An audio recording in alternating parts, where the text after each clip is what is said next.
తారీఖు మహాత్మా జ్యోతిబా పూలే గారి వర్ధంతి సందర్భంగా బోడుప్పల్లో ఆవిర్భావాన్ని జరుపుకుంటున్నటువంటి సందర్భంగా ముందుగానే ప్రజలందరికీ ఈ విషయం తెలియజేయాలని మరి ఈరోజు మీడియా సమావేశం ఏర్పాటు చేయడం జరిగింది. గత 15 సంవత్సరాలుగా ఎన్నో పోరాటాలలో సుపరిచితమైనటువంటి వ్యక్తిగా ఉభయ రాష్ట్రాల్లోనే కాకుండా కర్ణాటక, తమిళనాడులో కూడా, మహారాష్ట్ర లాంటి ప్రాంతాల్లో కూడా ఎలాంటి అన్యాయం జరిగినా ఒక రచయితగా, గాయకుడిగా భారత రాజ్యాంగం మరియు మహనీయుల ఆశయాలని గ్రామాలలో, మండలాలలో, డివిజన్లలో, జిల్లాలలో, రాష్ట్రాలలో ఫుల్ టైమర్గా బాబాసాహెబ్ అంబేద్కర్ గారు, మహాత్మా జ్యోతిబా పూలే మరి ఎంతోమంది మహనీయుల ఆలోచన విధానాన్ని పరిచయం చేసినటువంటి మార్గంలో నేనే కాదు, నాకు అడుగడుగున అండగా ఉంటూ నన్ను కంటికి రెప్పలా కాపాడుకున్నటువంటి ఆర్థికంగా, హాతికంగా అన్ని రకాలుగా సహకరించి అన్ని వారై నన్ను ముందుకు నడిపినటువంటి నా మిత్రులు, సహోదరులంతా కూడా ఈరోజు నాతో కలిసి ప్రెస్ మీట్లో భాగస్వామ్యం కావడం చాలా ఆనందంగా ఉంది. మరి ఈ స్టేజ్పై కనబడుతున్నటువంటి వ్యక్తులే కాదు, ఇది రికార్డ్ చేస్తూ మా ఆవేశాన్ని, మా ఆలోచనని, అన్యాయాన్ని ప్రభుత్వం వరకు తీసుకుపోయినటువంటి ఎంతోమంది సుపరిచితమైనటువంటి మీడియా మిత్రులు కూడా మాతో పాటు భాగస్వామ్యం కావడం చాలా ఆనందంగా ఉంది. ఇది మీడియా సమావేశం అంటే కేవలం ఈరోజు ఇచ్చినటువంటి సమాచారాన్ని మాత్రమే ప్రజలకి చేరవేసేటువంటి మీడియా సమావేశం కాదు. హక్కుల కోసం పిడికిలెత్తినటువంటి మాతో పాటు కెమెరాలు పట్టుకొని, మైకులు పట్టుకొని బాధితుల పక్షాన నిలబడ్డటువంటి మీడియాలో దిగజారిపోతున్నటువంటి సందర్భంలో దిగజారిపోకుండా ప్రభుత్వానికి ప్రతిపక్షమై ప్రజల వైపు నిలబడి పోరాడుతున్నటువంటి నాకు బాగా ఇష్టమైన, నన్ను ఇష్టపడేటువంటి మీడియా మిత్రులు వచ్చినందుకు వారికి కూడా హృదయపూర్వకంగా అభినందనలు, జయభీములు తెలియజేస్తూ ఉన్నాను. రాజ్యాంగ రక్షణ దళ యొక్క ఏర్పాటు కోసం ఒక 9 నెలల నుంచే సుదీర్ఘమైనటువంటి చర్చలు చేసి మరి మెల్లిమెల్లిగా రాజ్యాంగాన్ని తుంగలో తొక్కడానికి జరుగుతున్నటువంటి ప్రయత్నాలని అడ్డుకోవాలని, మరి దేశంలోనే ఎన్నో రాష్ట్రాలలో అత్యంత ప్రభావితమైనటువంటిది, అన్యాయాన్ని ఓర్చుకున్నటువంటిది, అణిచివేతను ఓర్చుకున్నటువంటిది, ఎవరు ఒప్పుకున్నా ఒప్పుకోకపోయినా అది తెలంగాణ రాష్ట్రం. దశాబ్దాల కాలాల నుంచి ఈ తెలంగాణ తన తిరుగుబాటుని, ఈ భారతదేశం యొక్క విముక్తి కోసం నిరంతరం పోరాడుతూనే ఉంది.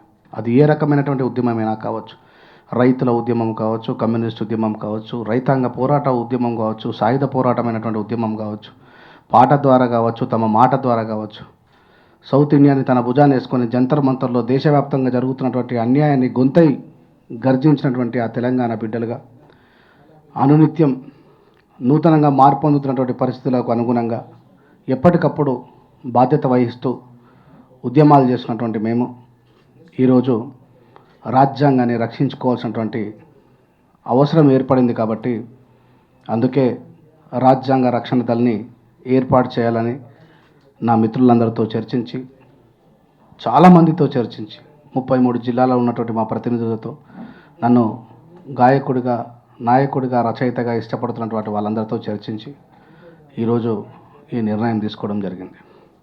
రేపు 28వ తారీఖు బోడుప్పల్లో జరగనున్నటువంటి రాజ్యాంగ రక్షణ దళ యొక్క లక్ష్య సాధన ఏమిటి, దాని ద్వారా ఏం చేయబోతున్నాం అన్నటువంటి విషయాన్ని మీ ముందు విశదీకరించడం కోసమే ఈరోజు ప్రెస్ మీట్ ఏర్పాటు చేయడం జరిగింది.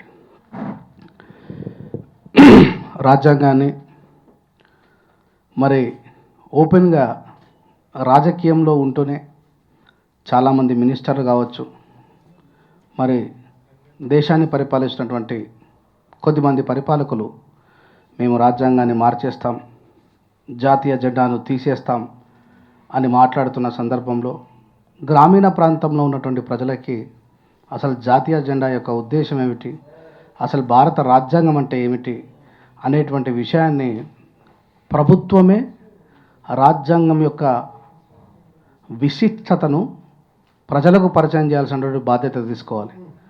కానీ ఈరోజు అలాంటి బాధ్యత తను తీసుకోకపోవడం ద్వారా చదువుకున్నటువంటి వ్యక్తులుగా, నిరంతరం పోరాటం చేసిన వ్యక్తులుగా, మాట్లాడే స్వేచ్ఛను కూడా కల్పించినటువంటి భారత రాజ్యాంగాన్ని రక్షించుకోవాల్సినటువంటి సందర్భం ఏర్పడింది. కాబట్టి ఆ దిశగా మరి మెల్లిమెల్లిగా గ్రామ స్థాయిలోకి, మండల స్థాయిలోకి, జిల్లా స్థాయిలోకి, మరి రాష్ట్రంలోనే అతి త్వరలో గ్రామాన రాజ్యాంగ రక్షణ దళని ఏర్పాటు చేసి అవగాహన కల్పించి మరి దాంట్లో భాగంగానే అతి తొందరలో చాలా పెద్ద ప్రజాస్వామ్య ఉద్యమాన్ని నిర్మాణం చేయాలని తలుచుకున్నాం. కాబట్టి ఈరోజు మొదటి మెట్టుగా మీ అందరి ఆశీర్వాదాలతో పాటు తోడ్పాటు కూడా కావాలని ఈ కార్యక్రమాన్ని ఏర్పాటు చేయడం జరిగింది.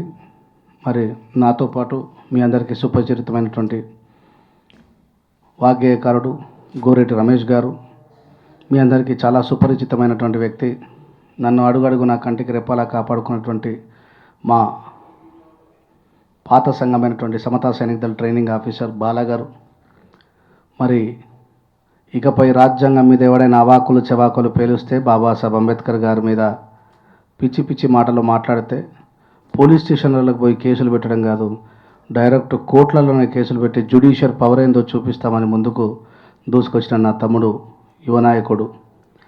తర్వాత ఎన్నో ఉద్యమాలకు మా అందరికంటే ముందు నుంచే స్ఫూర్తిదాయకంగా నిలబడి కరీంనగర్ జిల్లాలో మరి ఎన్నో ఉద్యమాలని భుజాన్ని వేసుకొని తిరుగుతూ మా అందరికీ స్ఫూర్తిదాయకంగా నిలిచినటువంటి అశోక్ అన్న, అలాగే మంచిర్యాల పరిసర ప్రాంతంలో నేతకాని మహర్ల మీద జరుగుతున్నటువంటి అన్యాయాన్ని కానీ, బౌద్ధాన్ని వ్యాప్తి చెందించడంలో నాతో పాటు దశాబ్ద కాలం నుంచి నాతో పాటే కలిసి పనిచేసినటువంటి నా తమ్ముడు సిద్ధార్థ రామ్మూర్తి కానీ, మరి సమస్య ఏదైనా అందరికంటే ముందుగా సోషల్ మీడియాలో తెలియజేస్తూ వాటన్నిటి మీద చర్చించినటువంటి మా తమ్ముడు మణిదీప్ కానీ, అలాగే నేను కూడా లాని మాత్రమే చేసి జ్యుడిషియల్ పవర్ ఏందో ప్రజలకు పరిచయం చేస్తానని చెప్పి నాతో పాటు ఇక్కడ ఉన్నటువంటి తమ్ముడు భరత్ని కూడా వీరందరికీ కూడా హృదయపూర్వకంగా శుభాభివందనాలు తెలియజేస్తూ, మరి భారత రాజ్యాంగ రక్షణలో మీకుండేటువంటి చాలా అనుమానాలని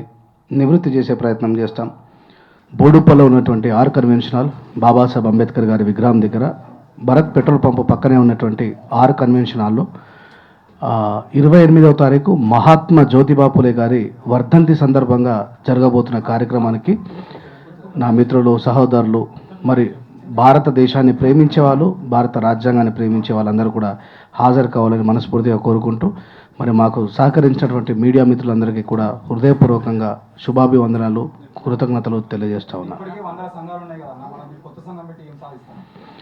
మరి వందల సంఘాలు ఏం చేసినాయి, ఏం చేస్తున్నాయి అనేది కూడా మీడియా ద్వారా ప్రజలు చూసిండ్రు, ప్రజలు చూస్తూనే ఉన్నారు. సో నేను ఏం చేసినా అనేది కూడా మీకు తెలుసు, ఏం చేస్తానో కూడా మీకు తెలుసు, గతంలో ఏం చేసినో కూడా మీకు తెలుసు.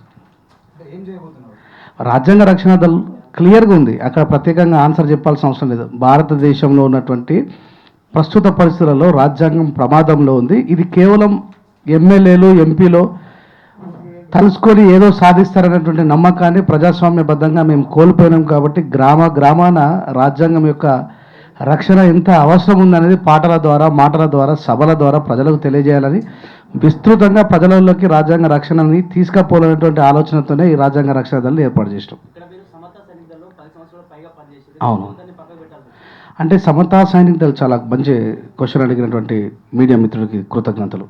చాలామందికి ఉన్నటువంటి ఆలోచన ఏంటంటే, గత 15 సంవత్సరాల నుంచి నేను సమతా సైనిక దళంలో పనిచేసిన, ఒకానొక సందర్భంలో నేను మరణించిన తర్వాత నా డెడ్ బాడీని కూడా సమతా సైనిక దళం పేరు మీద మెడికల్ కాలేజ్కి డొనేట్ చేస్తా అని నేను గతంలో కూడా ప్రామిస్ చేసిన. బట్ కాకపోతే సిద్ధాంతానికి విరుద్ధంగా నేను ఐ లవ్ వెరీ మచ్ సమతా సైనిక దళం. బాబాసాహెబ్ అంబేద్కర్ గారు స్థాపించిన మాతృ సంస్థలో 15 సంవత్సరాల సుదీర్ఘ ప్రయాణాన్ని చేసినందుకు నేను ఒక సైనికుడిగా గర్వపడుతున్నా, ఆనందిస్తున్నా. బట్ నడుపుతున్నటువంటి నాయకులలో దాన్ని సిద్ధాంతానికి విరుద్ధంగా, బాబాసాహెబ్ అంబేద్కర్ గారు ఇచ్చినటువంటి ఫండమెంటల్కి విరుద్ధంగా బీజేపీతో చేతులు కలిపి ఏదైతే రాజ్యాంగాన్ని 400 సీట్లు వస్తే తొలగిస్తామని బీజేపీ ప్రకటించిందో, త్రివర్ణ పతాకాన్ని, భారతదేశాన్ని ప్రపంచంలోనే మొగ్గుగా చూపిస్తున్నటువంటి త్రివర్ణ పతాకాన్ని తొలగిస్తామని ప్రకటించిందో, మరి కూటమి ప్రభుత్వంతో కలిసి మా మిత్రులు సహోదరులు దానితో కలిసి పనిచేయడం అది సిద్ధాంతానికి విరుద్ధంగా, కాబట్టి నేను బానిసగా బ్రతకదలుచుకోలేదు, రాజ్యాంగానికి విరుద్ధంగా బ్రతకదలుచుకోలేదు, కాబట్టి నేను దాంట్లో నుంచి రాజీనామా చేసి బయటకు వచ్చేసిన. ఈ విషయాన్ని గత 8-9 నెలల క్రితమే ప్రకటించేసి నేను రాజీనామా కూడా సమర్పించిన. దిగంబర్ కాంబ్లే గారి మీద ఉన్నటువంటి అలిగేషన్ నిరంతరం ప్రజలకి మీడియా మిత్రులు చూపిస్తూనే ఉన్నారు. అది కోర్టు పరిధిలో ఉంది కాబట్టి, అంటే రాజ్యాంగాన్ని సుదీర్ఘంగా అందరికీ చెప్తున్నటువంటి వ్యక్తిగా, సెక్షన్ల మీద మాట్లాడుతున్నటువంటి వ్యక్తిగా కోర్టు పరిధిలో ఉన్నటువంటి విషయం గురించి తప్పు ఎవరు చేసినా కోర్టు ఖచ్చితంగా శిక్షిస్తుంది. అది మనం చూస్తూనే వస్తున్నాం. కోర్టు పరిధిలో ఉన్నటువంటి విషయాన్ని మాట్లాడడం అనేది సరైనటువంటి విషయం కాదు. కాబట్టి కోర్టు ఏది చేస్తే దానికి మేము కూడా కట్టుబడి ఉంటామని తెలియజేస్తున్నాం. నా పేరు రెంజర్ల రాజేష్ అండి. సారీ, నేను ఫౌండర్ అయిన అధ్యక్షుడిని, వ్యవస్థాపక అధ్యక్షుడిని సార్. నేను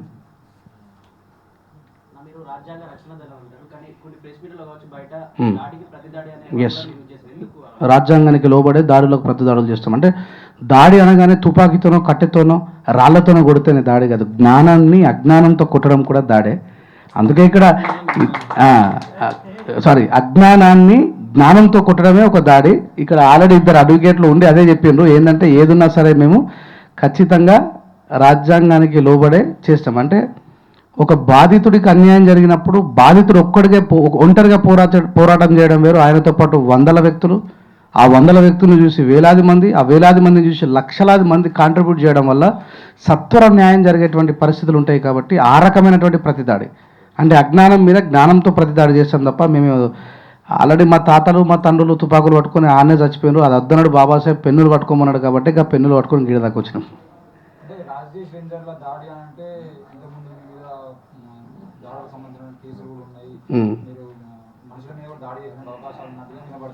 అంటే ఇవన్నీ కూడా కోర్టులు తీర్పులు ఇచ్చినాయి, కావాలంటే అవి సబ్మిట్ చేస్తాను. నన్ను చంపడానికి వచ్చిన వాళ్ళని చేతులు కట్టుకొని కూర్చోడానికి నేనేం సావడానికి సిద్ధంగా ఉన్న వ్యక్తిని కాదు. దాడి జరిగినప్పుడు ఖచ్చితంగా ప్రతిదాడి చేస్తాం. అది సెక్షన్ 71 నుంచి 102 వరకు తీసుకుంటే సెల్ఫ్ ప్రొటెక్షన్ కింద అవతలలో కొట్టే పరిస్థితి ఉంటుంది కాబట్టి కొట్టాల్సి వచ్చింది. దాని మీద కోర్టు నిర్ణయం తీసుకున్నది. నేను ఏం చేయలేదని చెప్పేసి నేర నిరూపణ కూడా జరగకుండా నేను బయటకు వచ్చేసిన.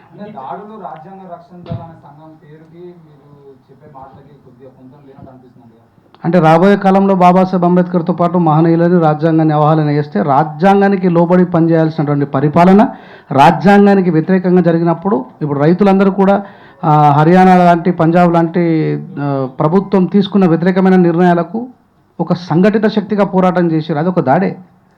వాళ్ళకి న్యాయం జరిగేంత వరకు పోరాటం చేశారు, వాళ్ళకి న్యాయం జరిగిన తర్వాత వెనుకకు తగ్గారు. అట్లాంటి దాడే చేస్తాం తప్ప మేము సామూహికంగా దాడి చేసి భౌతిక దాడులు, రక్తపాతాలు సృష్టించాం.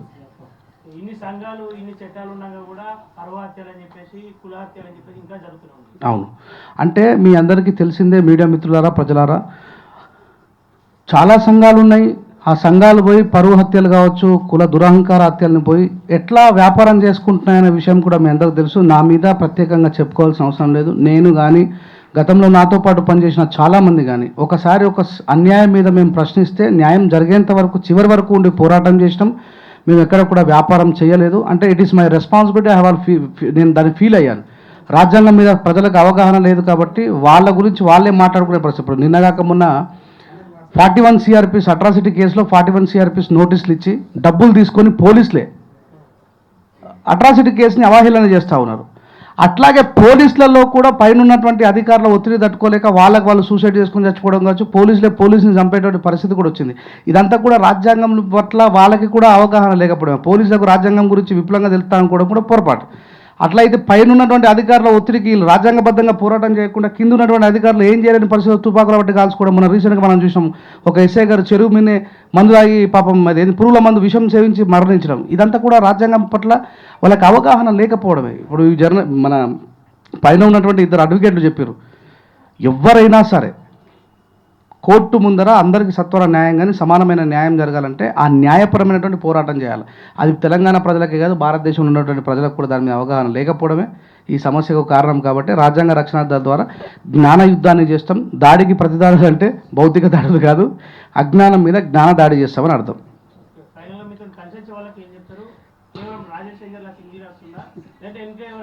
100%. Thank you very much. మళ్ళీ క్వశ్చన్ అడిగినందుకు. ఏ రాజకీయ నాయకుడు లేడు, మళ్ళీ చెప్తున్నా, నేను ఏ రాజకీయ నాయకుడికి వత్తాసు పలికే వ్యక్తిని కాదు, మీకు తెలుసు. ఒకవేళ ఒత్తిడికి తలొగ్గే పరిస్థితి వస్తే నాకు 6 ఎకరాల భూమి ఉంది, వ్యవసాయం చేసుకొని బతుకుతానే తప్ప, మళ్ళీ చెప్తున్నా, ఏ రాజకీయ నాయకుడికి మన ఆర్గనైజేషన్కి సంబంధం లేదు. మా రమేష్, అశోక్ అన్న, తమ్ముడు, బాల, మేమే, మీకు తెలియదు ఏం లేదు, కొత్తగా నేను చెప్పుకోవాల్సిన పని లేదు. అన్యాయం జరిగినప్పుడు ఖచ్చితంగా గ్రామానికి వస్తా, మండలాలకు వస్తా. నాలాంటి ఒక 1000 మందినైనా సరే తయారు చేయాలా అనేటువంటి లక్ష్య సాధనతో ముందుకు వస్తున్నటువంటి వ్యక్తిని. మళ్ళీ చెప్తున్నా, మనకు ఎలాంటి పొలిటికల్కి సంబంధించిన, అసలు పొలిటికల్ మంచిగుంటే మాకు ఆ సంఘం పెట్టాల్సిన అవసరం ఉంది. వాళ్ళు ఎస్సీ ఎస్టీ ఎమ్మెల్యేలు కూడా ఎస్సీ ఎస్టీల మీద అన్యాయం జరిగితే మాట్లాడలేని మూర్ఖులు ఉన్నారు. కాబట్టి ఈ సంఘం ద్వారా చాలా రకమైనటువంటి మార్పులు జరుగుతాయని చెప్పి తెలియజేస్తా ఉన్నా. Thank you very much. మరొకసారి మీడియా మిత్రులందరికీ, ప్రజలారా మర్చిపోకండి, ఈ నెల మహాత్మా జ్యోతిబా పూలే గారి వర్ధంతి సందర్భంగా 6 కన్వెన్షనల్ బోడుప్పలో జరగబోతున్న కార్యక్రమానికి మీ అందరి ప్రజెంటెన్స్ అవసరం ఉంది. నాకు సహకరించండి, మీ బలాన్ని నాకు బలంగా తోడు చేయండి. మీరు అనుకున్నటువంటి ఆలోచనని, మీరు ఊహించిన దానికంటే 100 రెట్లు గొప్ప విప్లవాన్ని సృష్టిస్తా.